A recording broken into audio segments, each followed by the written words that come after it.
에베소서 2장 1절로 5절까지 말씀.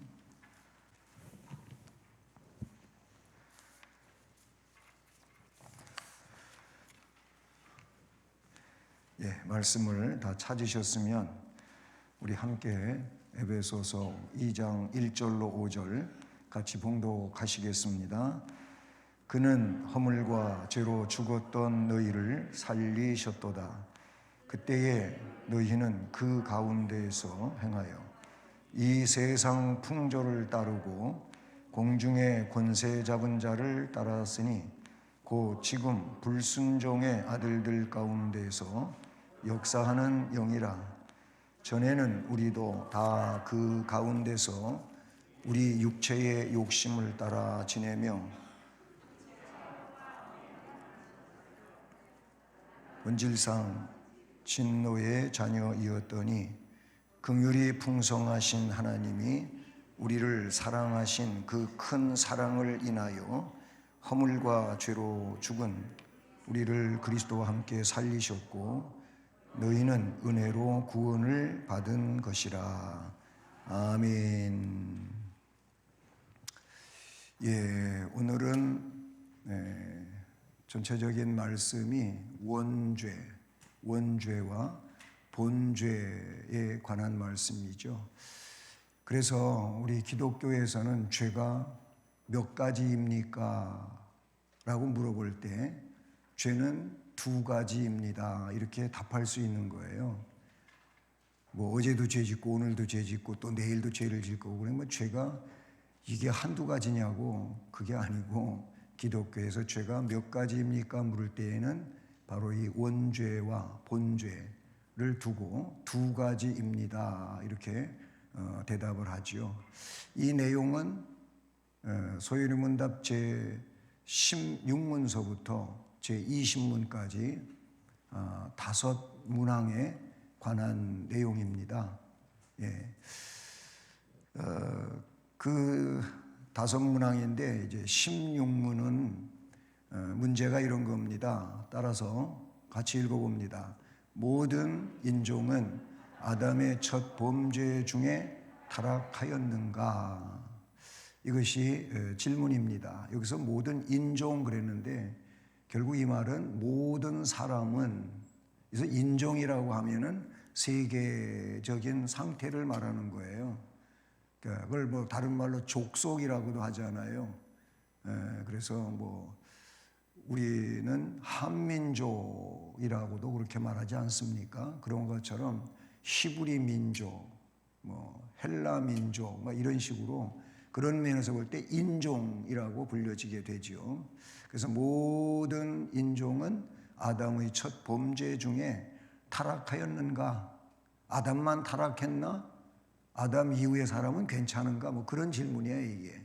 그 답으로 이렇게 좀 길게 제시됩니다. 같이 읽어봅니다.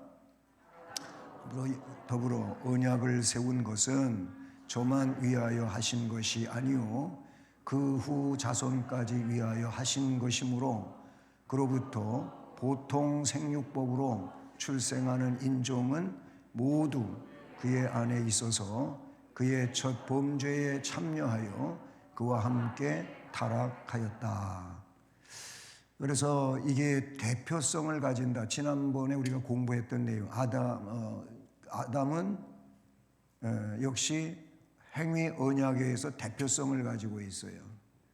그래서 그 대표자이기 때문에 대표자의 타락이 그 이후에 따르는 모든 사람에게 동일하게 그 언약 안에서 그대로 주어지는 내용이 된다. 그래서 그 중간에 보면 보통 생육법이라고 말하고 있어요.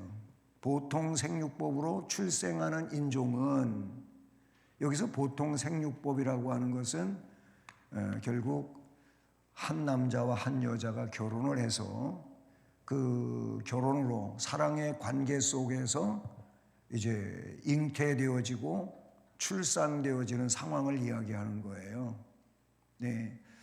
그게 보통 생육법이에요. 그럼 보통 생육법 말고 무슨 생육법이 있겠습니까?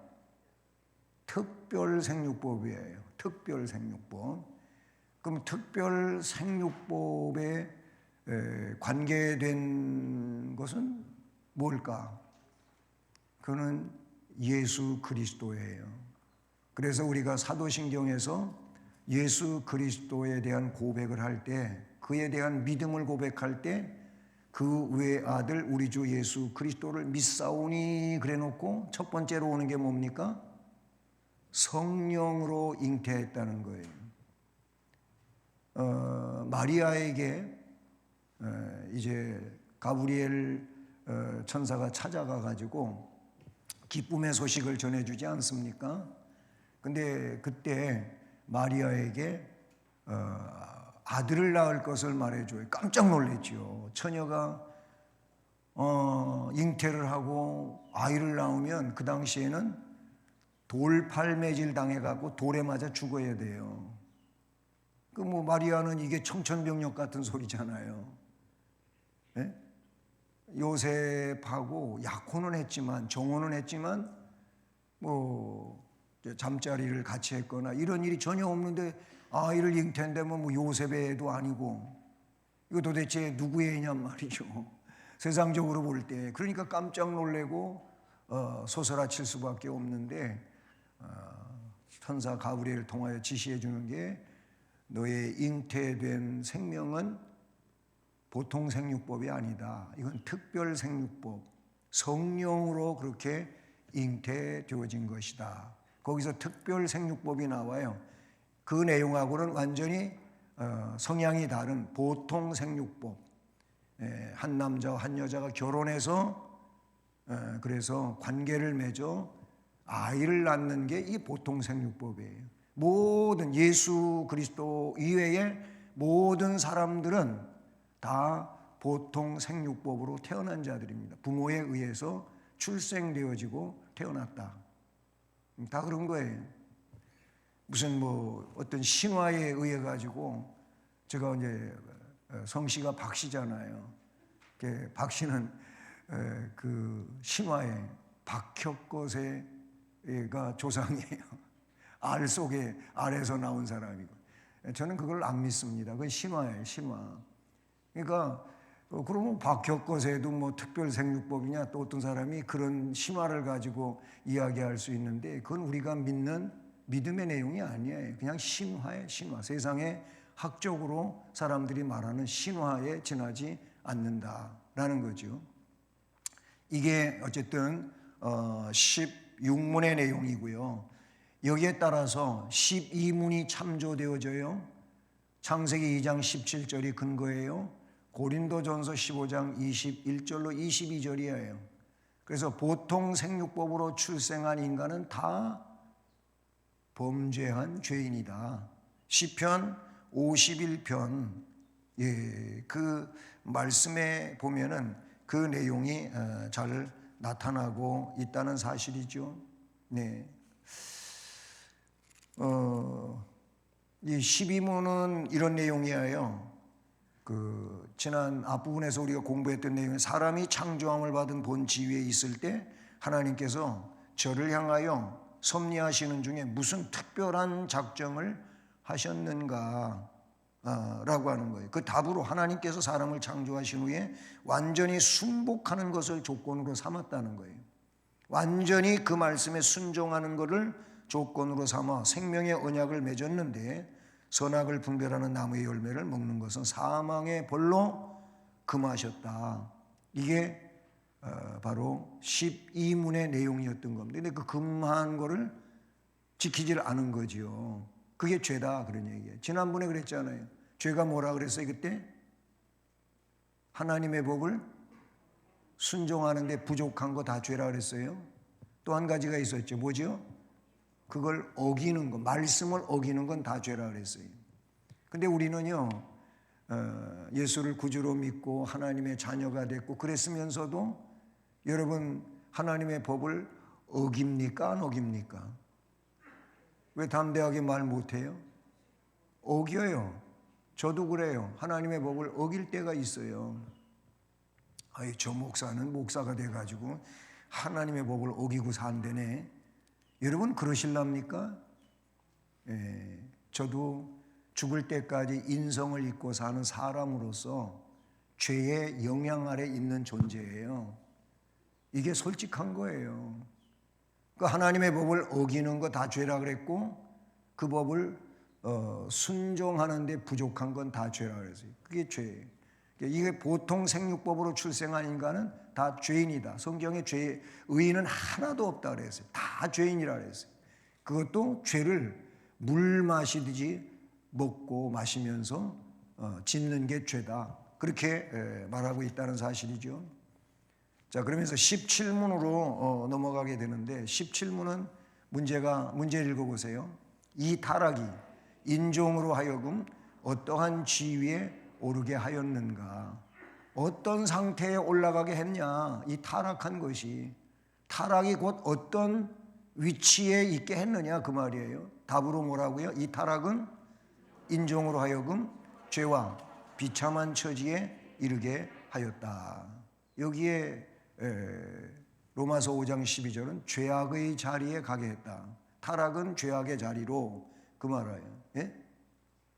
타락은 죄악의 자리로지만 예수는 구원의 자리로, 예수님의 공로는 구원의 자리로, 그런 내용이 되겠죠.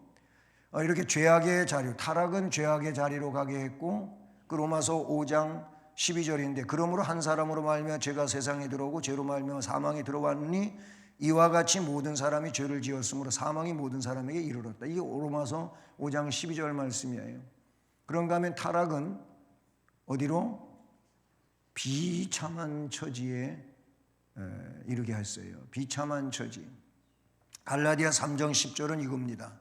무릇 율법의 행위에 속한 자들은 저주 아래 있나니 기록된 바 누구든지 율법책에 기록된 대로 모든 일을 항상 행하지 아니하는 자는 저주 아래 있는 자라 하였습니다. 에베소 2장 3절 따라해 보면, 전에는 우리도 다 그 가운데서 우리 육체의 욕심을 따라 지내며 육체와 마음에 원하는 것을 하여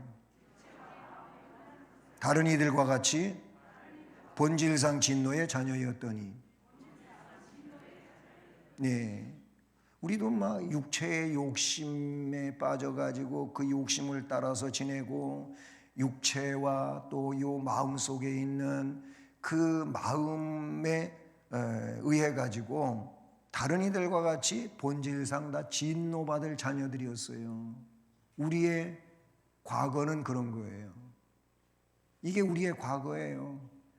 그런데 우리가 아직 죄인 되었을 때, 아직 범죄자로 있는, 하나님과 원수 상태에 있는 우리를 그리스도께서 벌써 우리를 위해 속죄의 피를 흘려주셨다. 이게 성경에 나타나고 있는 우리를 향한 하나님의 은혜인 것이죠. 18문으로 넘어갑니다. 18문, 사람이 타락한 지위에서 죄 되는 것이 무엇인가? 그러면 타락이 죄에 이르게 했다, 비참한 경지에 이르게 했다 그랬잖아요.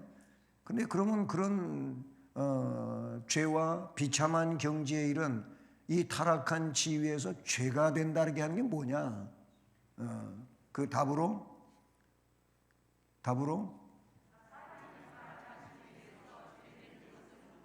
아담의 첫 범죄에 유죄한 것과 근본 의가 없는 것과 온 성품이 부패한 것인데, 이것은 보통으로 원죄라 하는 것이요 아울러 원죄로 말미암아 나오는 모든 죄다. 네, 그렇게 말하고 있어요. 이게 사람이 타락한 그 죄의 처지에서, 비참한 처지에서 죄 되는 게 뭐냐라는 거예요. 그것이 근본 의가 없어진 거예요. 근본적으로 의가 없어진 거예요. 여기서 말하는 의는 뭐예요? 하나님이 요구하시는 의예요. 우리가 서로 말하는 어떤 그 의로움이 아니에요. 예? 사람은 천차만별이라고 하는 말을 하잖아요. 사람은요 차이가 많아요. 어떤 사람은 좀 선하고 어떤 사람은 아주 악하고. 예? 이런 면에서 볼 때 사람은 천차만별이라고 하는 말을 사용하게 되는데, 그런 것 가지고 좀 선하고 의롭다고 하나님이 너는 착하다 선하다 그러니까 내가 구원해 줄게 그러시는 게 아니라는 거예요. 예? 근본 의가 없다고 하는 건 하나님이 요구하시는 의가 다 깨져버리고 말았어요. 그것과 온 성품이 부패한 거예요. 여기서 온 성품이라고 하는 거는 토탈이라는 거예요. 전체라는 거예요. 전부라는 거예요. 요만큼도 선한 것이 남아있지를 않아요. 이미 앞에 말한 것처럼 사람끼리 선하다 악하다 이걸 말하는 게 아니에요. 하나님이 보실 때 선이 없는 거예요. 하나님이 보실 때 온 성품이 전적으로 부패된 것인데 이것을 가리켜 보통 원죄 고개가 자꾸 신발을 보고 있네요. 신발 예쁜 거 신고 와가지고 왜 신발을 그렇게 쳐다보셔? 저를 보세요. 나를 보세요. 앞을 보세요. 앞을 보세요. 이것을 보통 원죄라고 하는 거예요. 그러니까 원죄는 뭐냐면 죄의 영향을 받은 거예요. 그냥 죄를 물려받은 거예요. 진짜 뭐 나는 괜찮은데 왜 나한테 죄를 물려줘 가지고 이거 아니에요. 대표성을 앞에서 분명히 얘기를 했어요. 아담은 대표예요. 또 이 대표성을 여러분이 인정해야 그래야 아담의 죄가 내 죄다 나도 죄다 이렇게 말해야 곧 뭐가 있냐면 살 길이 있는 거예요. 그걸 해결해 주기 위해서 하나님의 의가 왔어요. 의가. 그러니까 그리스도의 의에 의하여 내가 의인이 된 거란 말이에요. 아담의 죄 때문에 내가 죄인이었던 것처럼 그리스도에 의해서 내가 의인이 됐다고 하는 이 성경의 하나님의 구원의 방법이 그게 적용이 되는 거예요. 그냥 자기가 의롭다고 생각하는 사람은 그냥 자기 의로 구원 받으세요. 그러면 그런 사람은 곧 예수 공로 필요 없다고 하는 사람과 똑같은 거예요. 예수 공로를 필요로 하지 않는 사람은 다 하나님 앞에 멸망할 죄인이에요. 그걸 알아야 돼요. 그걸 알아야 돼요. 그래 아까 얘기한 것처럼 조금 선해요. 조금 의로워요. 다른 사람보다 괜찮아요. 사람과 사람은 그렇게 비교되고 하겠지만은 그게 하나님이 원하시는 게 절대 아니다 라는 점을 우리가 알아야 돼요. 자, 그래서 여기에는 이제 여러 가지 그 근거 성경 구절들이 많이 나오고 있어요. 로마서 5장 12절 아까 나왔던 말씀이죠. 로마서 5장 18절로 19절, 고린도전서 15장 22절, 로마서 5장 6절, 에베소 2장 1절로 3절, 로마서 8장 7절로 8절, 창세기 6장 5절, 야고보서 1장 14절로 15절, 마태복음 15장 19절 이런 말씀들이 바로 17문에 근거되어지고 있는 18문 왔던 건가요? 네. 자, 이런 내용에 근거된 말씀들이라 이렇게 볼 수 있는 것이죠. 그 중에 에베소서 마지막에 에베소서 말씀을 보면은요, 2장 1절로 3절 말씀에 이런 말씀이 나요. 그는 허물과 죄로 죽었던 너희를 살렸다. 허물과 죄로 죽었던 원죄의 영향 아래서 죽은 자 된 그런 너희들을 살리셨다. 이렇게 되어 있어요. 할렐루야. 그때의 너희는 그 가운데서 행하여 이 세상 풍조를 따르고 공중의 권세 잡은 자를 따랐으니 곧 지금 불순종의 아들들 가운데서 역사하는 영이라. 전에는 우리도 다 그 가운데서 우리 육체의 욕심을 따라 지내고 육체의 마음에 원하는 것을 하여 다른 이들과 같이 본질상 진노의 자녀였더니. 이게 에베소 2장 1절로 3절 말씀인 것이죠. 네.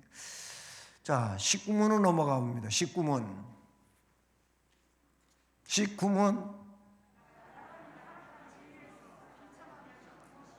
네, 빨리빨리 좀 해주세요. 나보고 늦게 오래 간다고 그러지 말고 1초 1분이라도 단축해 보세요. 사람이 타락한 지위에서 비참한 건 뭐냐? 아까 그랬잖아요. 그 타락으로 인해서 죄인이 됐고 아주 비참한 처지에 이르렀다 그랬잖아요. 그러면 그 타락한 죄 비참한 게 도대체 뭐냐? 예, 우리가 비참한 처지에 있다 그랬잖아요. 뭐 사는데 아무 지장 없습니까? 여유가 있습니까? 괜찮습니까? 그거면 다 된 겁니까?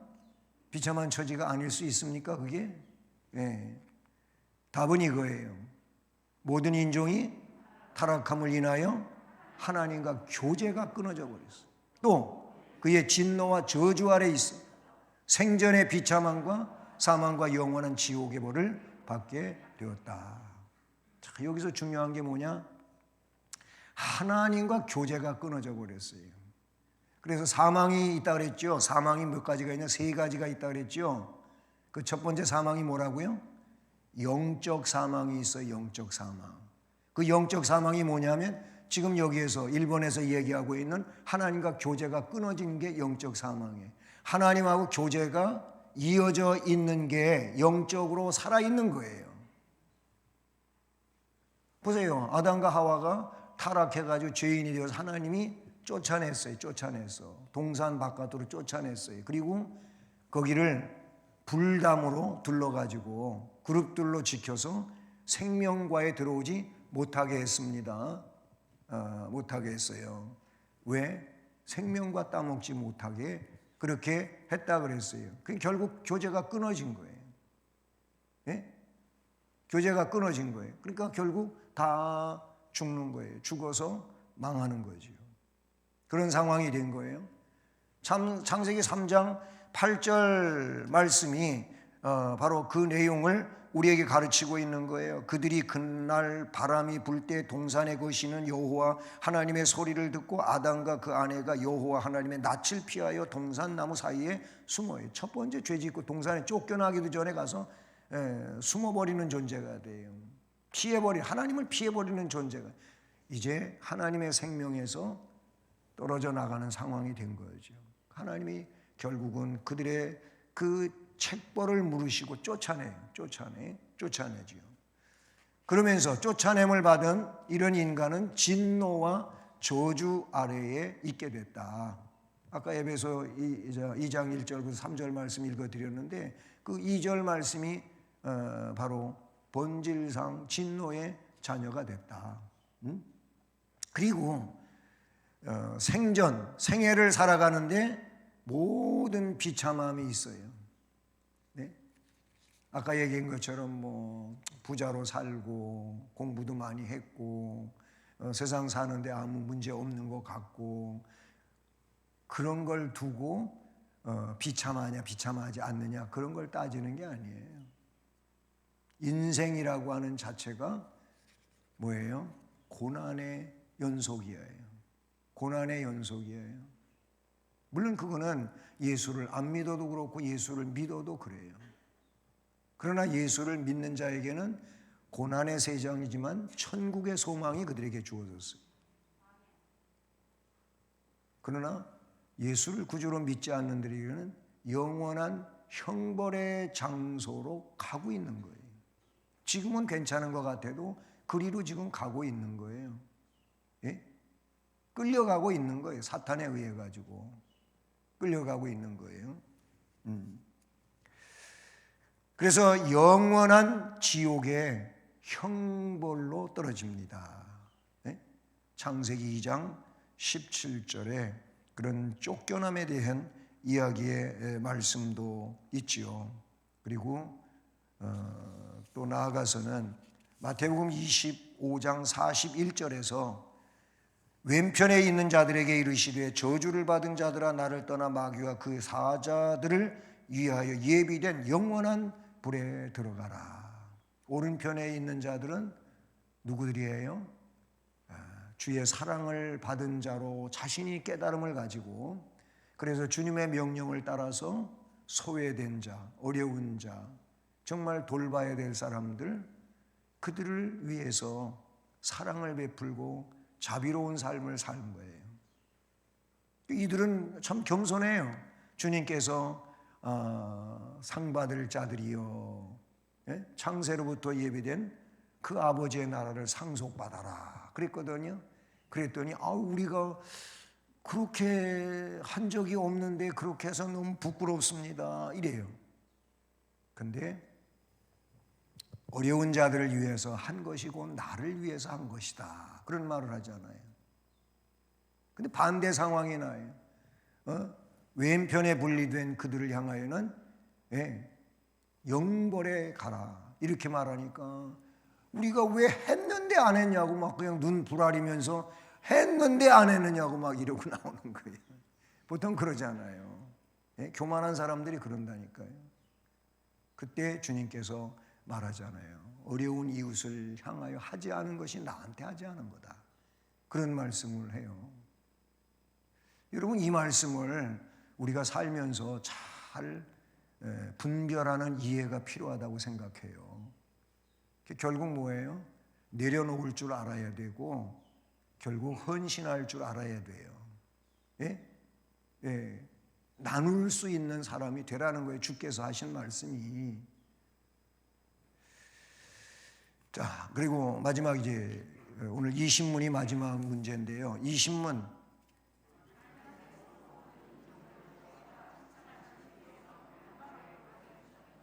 이게 이제 문제, 이게 관건이잖아요. 자, 그러면 그 죄의 처지에 이르게 했고 타락으로 인하여 죄의 처지에 이르게 했고 비참한 처지에 이르게 했다 그랬잖아요. 그 비참함이라고 하는 것은 하나님하고 관계가 단절된 거라 그랬죠. 영적으로 죽은 상태라 그랬어요. 그래서 또 세상 살면서 그냥 생활 자체가 비참한 거예요. 고난의 연속이니까. 그게 결국 타락한 인간에게 주어진 건데, 그럼 하나님께서 이 인종들을 죄와 비참한 지위에 그냥 그렇게 멸망하도록 내버려 두셨느냐? 아니지요. 그렇죠? 하나님 그렇게 하지 않으셨어요. 답이 뭐예요?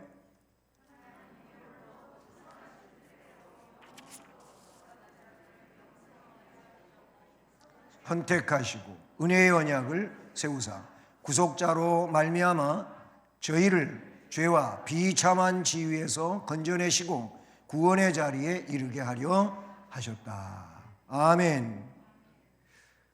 이게 소망이에요. 이게 은혜라 그 얘기예요. 지금 우리 모두는 이 은혜 속에 있는 자들이에요. 확신하십니까? 아멘을 확실히 하셔야 돼요. 이 내용이 우리에게 주어진 거예요. 하나님이 홀로 그 선하신 뜻대로 영원부터 구속받은 자들, 이게 뭐예요? 예정이라고 앞에서 우리가 예정 공부했잖아요. 예정이고 하나님의 주권적 선택이에요. 우리가 한 게 아니에요. 그냥 그 주권자이신 하나님이 얼마를 선택하고 얼마를 유기시킨 거예요. 하나님이 사랑의 하나님이 왜 유기시키냐, 다 구원하지. 이런 말을 하지 마시고, 그건 하나님의 주권이에요. 고유 권한이에요. 그걸 하나님이 사랑이 모자르다, 적다 이렇게 말할 일이 아니에요. 하나님이 홀로 그 선하신 뜻대로 영원부터 구속받은 자들을 영생 얻게 하시려고 선택하셨다. 선택. 은혜의 언약을 세우셨어요. 구속자 누구? 예수 그리스도로 말미암아 저희를 죄와 비참한 지위에서 건져내셔. 거기서 뽑아내셔. 그래서 구원의 자리로 이르게 하셨다. 아멘. 아멘. 디도서 1장 2절 3절을 보니까요, 영생의 소망을 위함이라. 이 영생은 거짓이 없으신 하나님이 영원전부터 약속하신 것인데, 영원전부터 약속했는데 자기 때에 자기의 말씀을 전도로 나타내셨으니 이 전도는 우리 구주 하나님의 명하신 대로 내게 맡기신 것이라. 결국 전도라고 하는 이 매개체를 통해 가지고 그 생명의 복음이, 그 약속이 전해지게 한 거예요. 그러니까 전도가 얼마나 귀중한 겁니까? 생명을 구원하는 거예요. 하나님의 이 구원의 논리를 전해주는 게 전도라, 그런 얘기예요. 우리는 그러니까 구원받은 백성으로 전도해야 돼. 전도해야 돼. 그냥 도를 전해주는 거예요. 전도가. 말 그대로 전도, 도를 전해주는 게 전도예요. 심지어는 그렇게 말했어요. 사람이 믿든지 안 믿든지 듣든지 안 듣든지 너는 이 생명의 복음 진리를 전해라 그래. 전해라. 물론 전도해가지고 그 사람이 죄송해요, 끌려 나오면 좋은 거지요. 그렇게 인도되어 나오면 도발할 게 없겠지만, 그러나 우리에게 있어서는 전하는 게 우리의 책무예요. 전하는 게 책무다 그 말이에요. 그러니까 전해야 되는 거예요. 갈라디아서 3장 21절 말씀도 따라해 보세요. 그러면 율법이 하나님의 약속들과 반대되는 것이냐? 그럴 수 없느니라. 만일 능히 살아알게 하는 율법을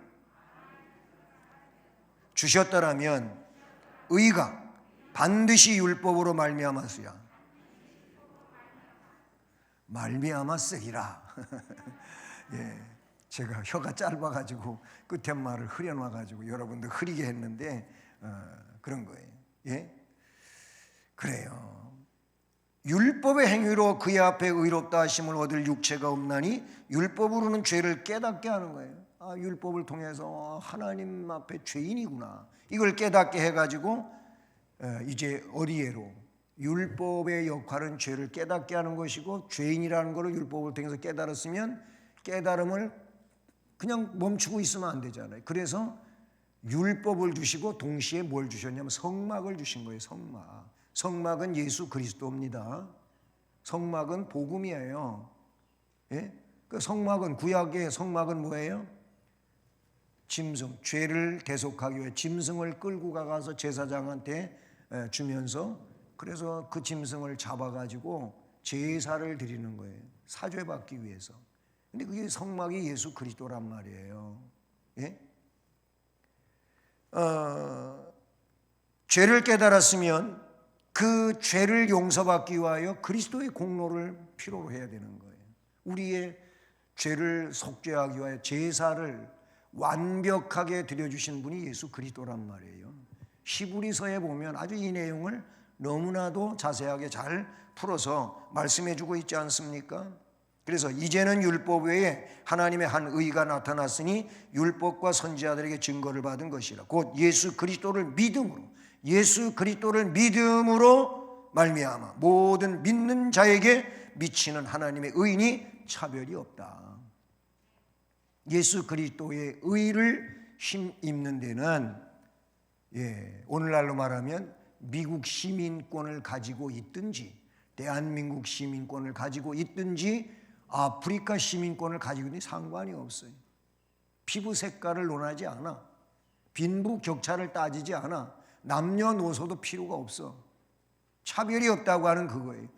어떤 상황에 있든지 그가 예수를 구주로 믿으면 동일한 하나님의 은혜가 주어진다라는 거예요. 할렐루야. 이게 20문이에요. 이렇게 해서 5개 문항을 쭉 살펴봤는데, 그러면 좀 더 구체적으로 여기에 따르는 문답 해설을 우리가 살피도록 합니다. 1. 문답 해설의 1번, 죄인의 보편성. 어떤 사람은 아니고 어떤 사람은 그렇고, 그렇지 않다는 거예요. 그러니까 누구나 동일하게 다 보편적 죄 아래 있다, 그 말이에요. 그래서 1. 인간이 태어날 때부터 죄는 인간성 속에 존재한다. 즉 이 인성 속에, 우리 인간성 속에 죄가 내재하고 있어요. 시편 51편 5절, 다윗이 그 우리아의 아내 밧세바를 범하고 나단 선지자를 통하여 지적을 받죠. 막 그 죄 그냥 싹 감추고 살라 그랬는데 다윗도 그때는 굉장히 어리석었던 것 같아요. 그걸 보면 그게 물론 인간이죠. 그래서 은폐시키고 그냥 갈라 그랬는데 하나님이 다 아시잖아요. 하나님은 다 아셔요. 그래서 선지자 나단을 보내가지고 책망을 하죠. 나단 선지자도 또 굉장히 하나님이 알려주셨으니까 그렇게 했겠지만 지혜로워요. 왕한테 가서, 왕이시여, 우리나라 안에 이런 사람이 있습니다. 참 못된 사람인데요. 앞뒷집에 이렇게 부자가 살고 가난한 사람이 살았는데, 이 부잣집에 손님이 왔네요. 손님이 왔는데 자기 집에도 뭐 소도 있고 양도 있고 뭐 짐승도 많이 있는데 자기께 아까워가지고 저 앞에 가난한 집에 한 마리밖에 없는 양을 빼앗아다가 그 손님 접대를 했네요. 이런 사람이 우리나라에 있습니다. 그랬더니 다윗이 그냥 깜짝 놀래가지고 도대체 내가 다스리는 나라 안에 이런 못된 사람이 있네, 당장 잡아와라 하고 큰 소리 쳤죠. 그랬더니 나단 선지자가 중간에 가리켰어요.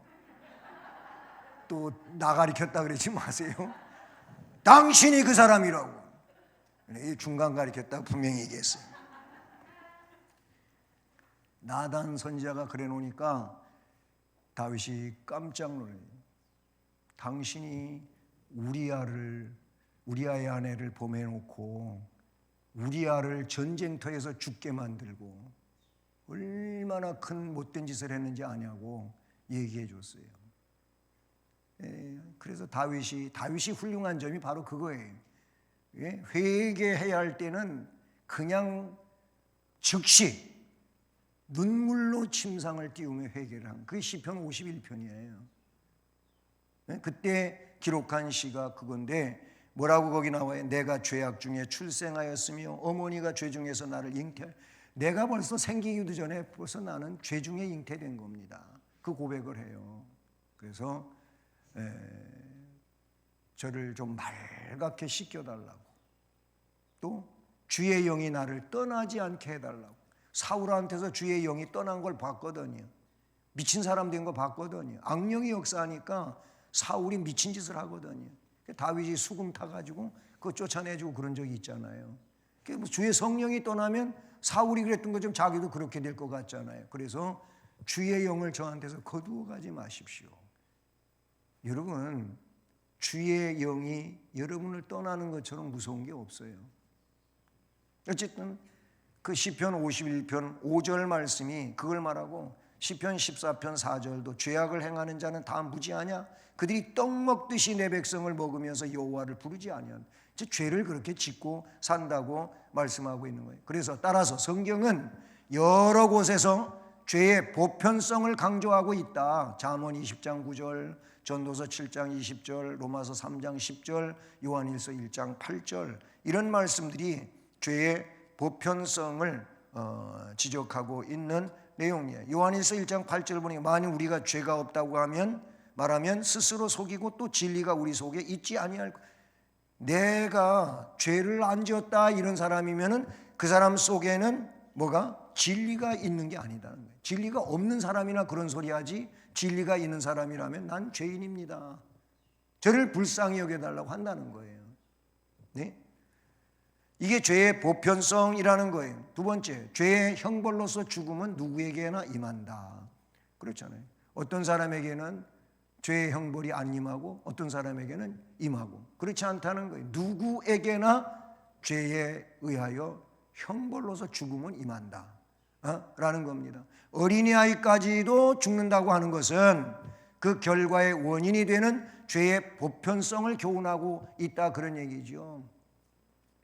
뭐 신학자들 가운데서도 그런 주장을 하는 사람도 없지 않아 있어요. 교육학자 가운데도 그래요. 사람은 교육에 의하여 죄인이 될 수도 있고 안 될 수도 있다, 이런 얘기를 하는 거예요. 존 두이 같은 이 실존주의 교육 철학자도 그런 주장을 펴고 있는 사람이. 그래서 교육에 의해 가지고 뭐가 되는 거지 원래부터는 아니다 그랬어요.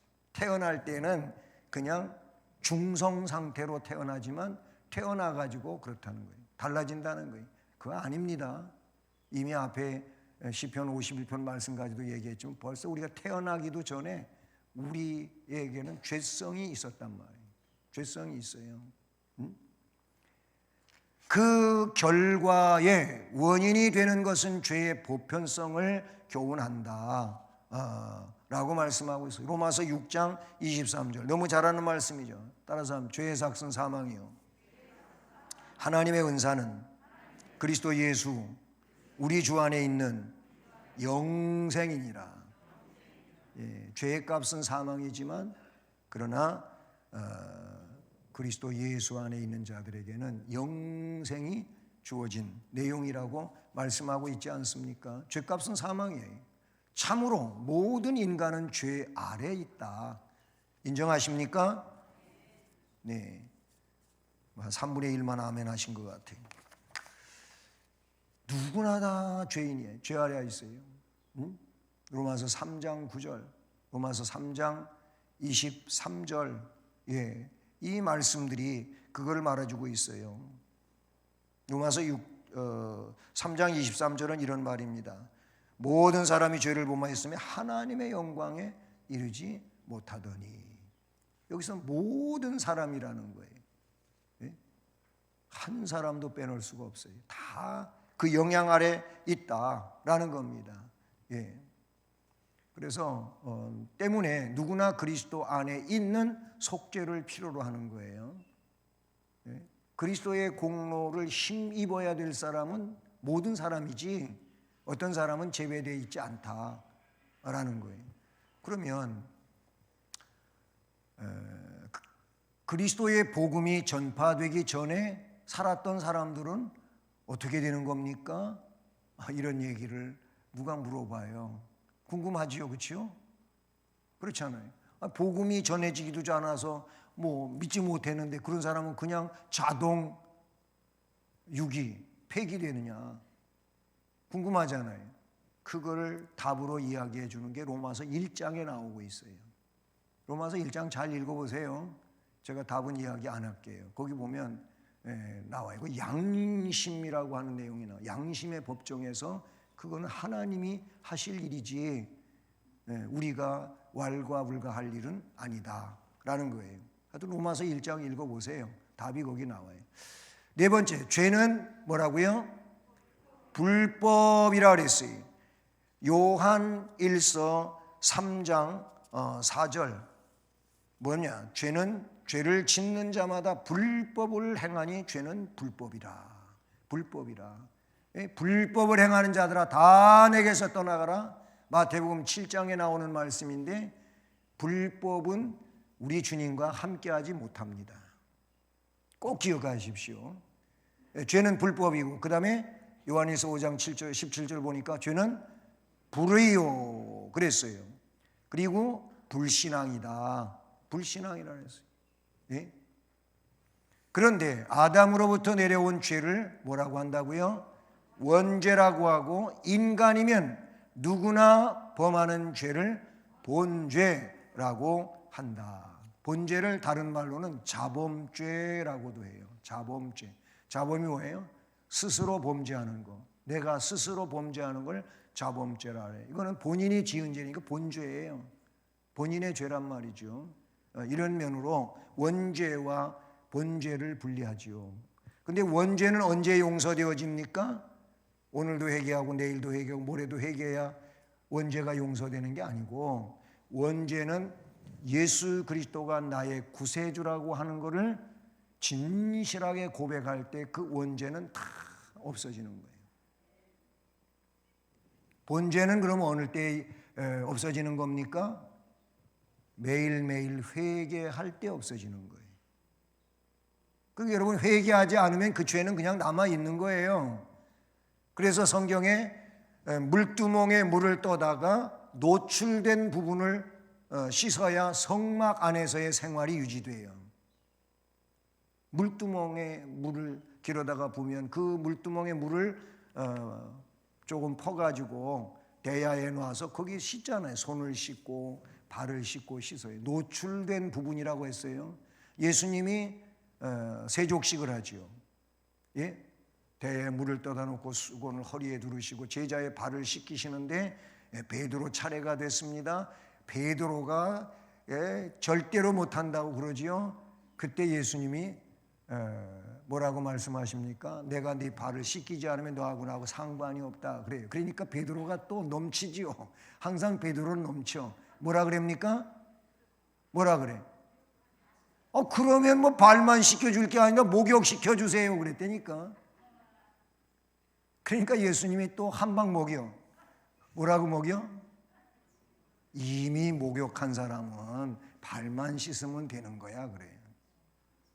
네, 그렇게 말씀하셨어요.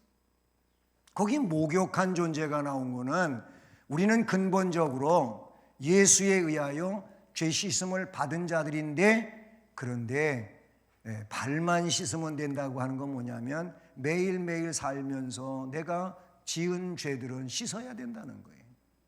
네? 회개해야 된다는 거예요.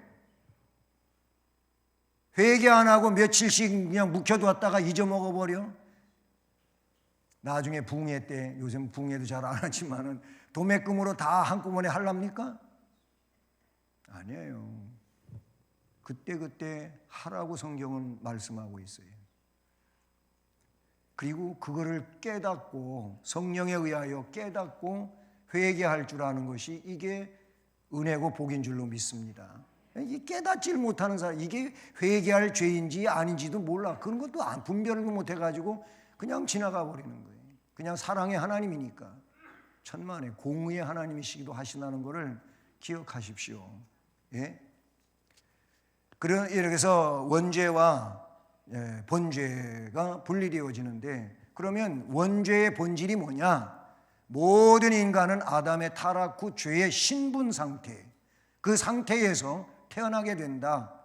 에베소 2장은 아까도 읽었으니까 지나가고, 이 상태를 원죄라고 해요. 그러니까 죄의 신분적으로 죄인이다 그 말이에요. 또 원죄는 원시적 죄책이 따라와요. 로마서 5장 19절 말씀인데 이 내용이 따라오게 되지요. 그리고 원시적 오염을 포함한다 라고 되어 있어요.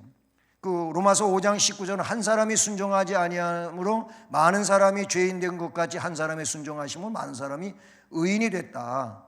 원시적 오염을 포함한다고 하는 로마서 7장 23절은 내 지체 속에서 한 다른 법이 내 마음의 법과 싸워 내 지체 속에 있는 죄의 법으로 나를 사로잡는 것을 보는도다 그랬어요. 그러면 원시적 죄책이란 뭐예요? 아담이 범한 죄의 책임이 우리에게 전가됨을 뜻한다 그랬어요. 창세기 2장 17절 말씀에 근거한 건데, 반드시 죽으리라고 하는 이 본래 형벌을 우리도 마땅히 받아야 한다고 하는 것을 의미한다. 예? 이게 원죄의 내용으로 전가된 내용이에요. 참 은혜로운 내용이 그 레위기 16장의 말씀에 나오는데요. 그 레위기 16장이 대속죄일에 대한 규례가 나와요. 1년 중에 대속죄일의 규례. 예. 근데 거기 보면 그 두 마리 염소를 선택하라고 하지요. 근데 한 마리는 제물로서 죄를 거기다가 안수기도를 해요. 안수기도. 안수는 무슨 안수기도냐면 죄를 전가시키는 안수기도를 해요. 그래서 이 양을 제물로 드려요. 또 동시에 한 마리는 아사셀 염소라고 해요. 아사셀. 이게 아사셀이라고 하는 건 보내어진다 그런 뜻이에요. 내보낸다 그런 뜻이에요. 근데 내보내기 전에 그 염소에다가 역시 안수기도를 하는데 뭐 제사장의 죄, 백성의 죄 다 거기다가 짊어지게 해요. 그래가지고 그 양을 염소를 맡은 자가 이걸 끌고 어디로 가냐면은 광야 무인지경으로 가요. 성경에 그렇게 나오죠. 사람이 없는 곳으로 나가가지고 그걸 거기다가 버리는 거예요. 그러면 이 염소는 어떻게 되겠습니까? 맹수에게 잡혀가지고 찢겨 먹잇감으로 죽어요. 이게 뭐냐? 예수 그리스도를 예표한 거예요. 예? 그걸 말해요. 그러니까 이 원죄라고 하는 것은 그냥 죄인에게 그대로 전가되어지는 거예요. 근데 그 전가된 죄가 결국 그리스도에게 다시 짊어져 전가되게 하고, 그래서 그리스도를 믿는 자들에게는 하나님이 말씀하실 때 죄가 없는 의인이라고 칭의해 주는 이런 상황이 된다라는 것이죠. 할렐루야. 예수 믿으시죠? 여러분 죄를 주님이 담당하셨다고 믿으시죠? 그러니까 우리는 의인인 거예요. 하나님이 법정에서 의인이라고 말해준 거예요. 그러면 의인인 우리는 무슨 삶을 살아야 돼요? 의인의 삶을 살아야 돼요. 의인의 삶을 살려면 죄를 하나도 짓지 말라는 얘기가 아니고 어쩔 수가 없어. 우리는 죄의 영향 아래 있으니까. 그때 어쩔 수 없으니까 하면서 괜히 별 수 없지 하고 그냥 그렇게 함부로 살아서는 안 돼요. 무슨 얘기냐면 그리스도의 법을 따라서 성실히 전심을 다해 가라 그 얘기예요. 이게 의인의 삶을 살아가는 거예요. 그러면서 아까 얘기했던 것처럼 회개할 것들을 시시때때로 회개하라라는 거예요. 세 번째, 또 원시적 오염이라고 하는 것은 이 칼빈의 표현대로 말한다면 뭐라고요? 전적 부패, 전적으로 부패됐다. 그리고 또 한 가지는 전적 무능력을 포함한다. 우리는요, 의인이 되는 데 있어서 무능력한 존재예요. 우리 능력이 있지요. 직장도 다니고요, 학교도 다니고요, 사회생활도 하고요, 다 하지요. 능력이 있어요. 그런데 그런 걸 말하는 게 아니에요.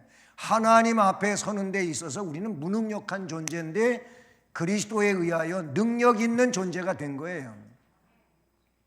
사실 그리스도 없이는 우리는 전적으로 부패된 존재고 무능력한 존재예요.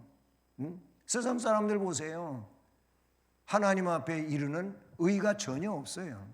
전혀 없단 말이에요. 아주 무능력해요. 네?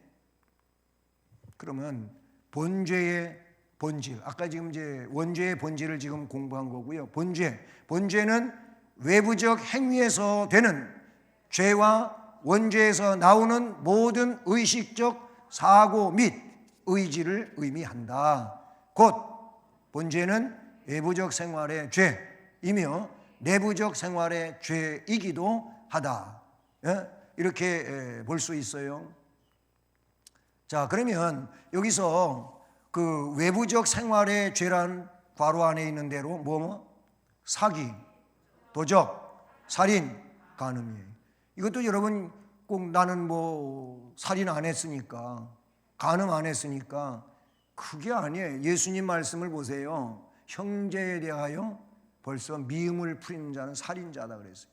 그러니까 그런 사람은 회개해야 돼요. 살인죄를 회개해야 돼요. 내가 형제를 미워한 거 용서해 주세요. 이거 어쩔 수 없지 이러고 살면 안 돼요. 회개해야 돼요.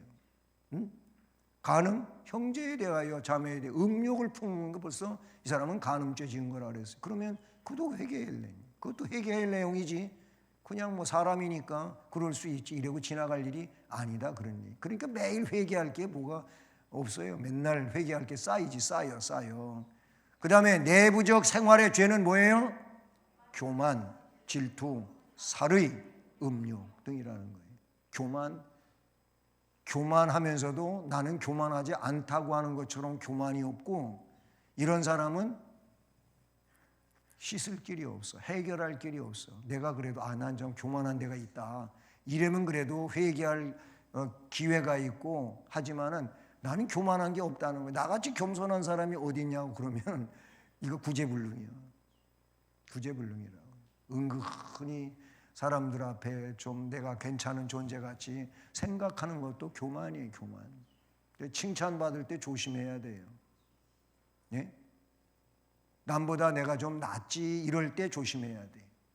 그게 나를 죽이는 독이 될 수 있다 그런 얘기죠. 원죄는 오직 하나의 죄인데 비해서 본죄는 여럿이다. 그런데 이 모든 죄는 모두 유죄의 내적 근원이 되는 원죄로 말미암는다 라고 볼 수가 있어요. 네?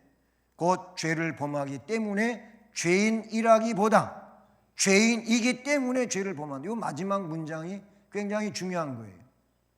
이게 중요한 거예요. 그냥 죄를 범했으니까 죄인이다 이게 아니에요. 이미 죄인이어서 죄를 범한 거예요. 죄인이어서 죄를 범한다. 우리는 다 그런 성향 아래에 있다라는 것이죠. 죄는 죄인을 떠나지 않습니다. 항상 죄인에게 죄가 계속 역사되어지고 있다. 또 죄는 자라나게 되어 있어요. 그래서 욕심이 잉태하면 죄가 태어나고 죄가 자라나면 사망에 이른다. 사망하는 거예요. 그러니까 언제 없애버려야 되냐면은 잉태될 때 없애면은 좋아요. 태어난 다음에 빨리 없애는 것도 괜찮아요. 그냥 자라도록 놔두면 이거 제거하기 어렵습니다. 정말 어려워요. 그런 습성이 생겨나고 그런 기질이 자라났고 그러면은 이거 고치기가 너무 어려워요. 어려워요. 욕도요, 배우려고 할 때 그때 빨리 고치게 해줘야지. 욕 안 해보신 분 한 분도 없을 거예요. 그렇죠? 안 해본 분 있습니까? 저도 욕 해봤어요. 어릴 때 나도 모르게 친구하고 놀다가 조금 열이 오르면 욕했어요. 그런데 어느 날 갑자기 내 입이 욕에 엄청나게 잘못되라고 하는 걸 깨달았어요. 그래가지고 뭔 새끼 그랬다가 이거 고치느라고 굉장히 힘들었어요. 고치려고 애를 쓰는데 평소에 괜찮아요. 그러다가 어느 막다른 순간에 가면 나도 모르게 튀어나오잖아요. 군대 가면 욕이 절반이라 그러잖아요. 진짜 군대 가가지고 우리 기독 청년들이 그 속에서 살아남는 게 진짜 어려워요. 욕이 절반이고 맨 말이 욕으로 시작해서 욕으로 끝나고 이게 군대에 다 그런 건 아니겠지만 대부분 그래요. 예? 그렇단 말이에요. 욕이라고 하는 게 이게 죄잖아요. 예? 죄잖아요. 형제를 무시하고 형제를 나쁘게 생각하고 하는 게 욕이잖아요. 괜히 얘기가 딴 데로 갔습니다만 저도 그래 본 적이 있어요. 어릴 때 그래 본 적이 있는데 이게 고쳐야 되는 거예요. 욕하지 마세요. 특별히 우리 중직자들 그럴 일이 있지도 않겠지만 이 자리를 빌어서 얘기하는데 욕하지 마세요. 이거 아주 정말 깊이 회개해야 될 문제 중에 하나인 겁니다. 이 죄는 자라나요. 하나님과 죄인 사이에 영적 교제의 길과 축복의 길이 단절돼 버리는 거예요. 이것이 그 죄 때문에 그렇게 되는 거예요. 자라나는 죄 때문에 그냥 문이 막혀 버리는 거예요. 하늘 문이 막혀 버리는 거예요. 그랬잖아요. 뭐 남편들에게 아내하고 관계를 잘 맺고 지내라는 말잖아요. 부인들도 남편하고 그래야 돼. 왜 그러냐면 너희의 기도가 막히지 않게 하기 위해서 그랬어요. 성경에. 그랬죠. 너희 그런 상황이면 너희 기도가 막힌다. 기도해봐도 필요 없다 그 말이에요. 그리고 죄는 하나님의 영광에 이르지 못하게 해요. 아까 그랬잖아요. 모든 사람이 죄를 범하였으면 하나님의 영광에 이르지 못하더니 그랬어요. 결국 죄는 사망에 이르게 한다. 끝났네. 네, 끝났어요. 연구 문제.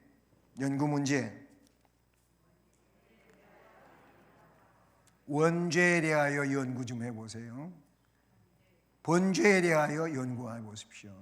네, 이걸 연구하라고 하는 것은 원죄, 그런 죄의 영향 아래서 내가 태어나고 살고 있구나. 나 예수 믿으니까 나에게는 이제 원죄는 상관없다. 그렇잖아요. 그리고 나는 역시 죄의 성향 아래에 있기 때문에 예수를 믿어도 죄성을 가지고 있으니 죄를 짓는 것마다 잊어먹지 말고 회개해야 되겠다. 이 본죄에 대하여 연구해 보시기를 바라는 것입니다. 기도하겠습니다. 하나님 아버지 감사합니다. 오늘은 이렇게 원죄와 본죄에 대한 말씀들을 공부했습니다. 우리가 이 말씀을 잘 기억하게 하시고 정말 하나님의 자녀로서의 삶을 살아갈 때 우리가 얼마나 놀라운 은혜를 받아 의인이 되었는가를 기억하면서 이제 하나님 아버지 앞에 그리스도의 중보적 역사 안에서 의로운 삶을 더 성실하게 전심으로 살아가는 우리들이 되게 하여 주시옵소서. 다 말씀 안에서 복된 역사를 이루어가는 주의 백성들 되게 하옵소서. 예수 그리스도의 이름으로 기도드립니다. 아멘.